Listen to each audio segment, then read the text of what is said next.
ექიმთან ვიზიტი გაქვს დაგეგმილი და ენის ბარიერის გამო არ იცი როგორ გაართვა თავი? გამარჯობა.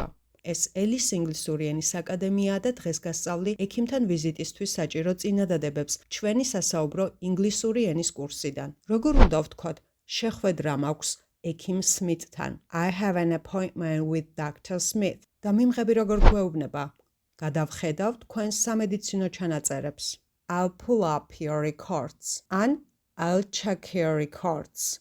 თხოვთ აქ მოაწერეთ ხელი. Please sign here. და დაბრძანდით. And have a seat. გამომყევით მეოთხე ოთახში. Follow me to room 4. მოვედით. Here we are. რა არის თქვენი ჩვენთან ვიზიტის მიზეზი? What are your reasons for visiting us? როდის დაგეწყოთ ეს სიმპტომები? When did you start having these symptoms? დაღლილობის შეგრძნება დამეწყო 1 კვირის წინ. I started feeling tired 1 week ago. ამას დამატებული მაქვს მუდმივი ხველა. On top of that, I have a persistent cough. Ახლავე ჩავატარებ ზოგად შემოწმებას. I'll check vital signs. ღრმად ჩაისუნთქეთ. Take a deep breath. სუნთქვა შეიკავეთ. Hold breath. ახლა ამოისუნთქეთ. Now exhale. დანიშნულებას მოგცემთ ხველისთვის. I'll give you a prescription for your cough. ალერგიული ხომ არ ხართ რომელიმე მედიკამენტის მიმართ? Are you allergic to any medications? რამდენადაც ვიცი არა, მაგრამ რა არის ამ მედიკამენტის გვერდითი მოვლენები?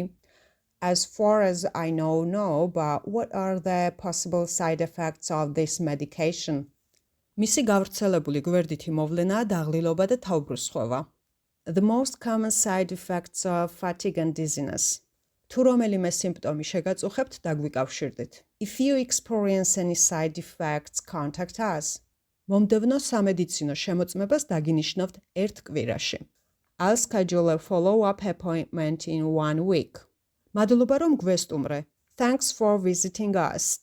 თუ კი მოგბეზრდა ინგლისურის მარტო სწავლა, ან გსურს მეტი პრაქტიკა საუბარში, შემოვერთდით ჩვენს სასაუბრო ინგლისური ენის კურსს, სადაც მსგავს თემებზეც ვისაუბრებთ. სასაუბრო გაკვეთილები ტარდება ინდივიდუალურად.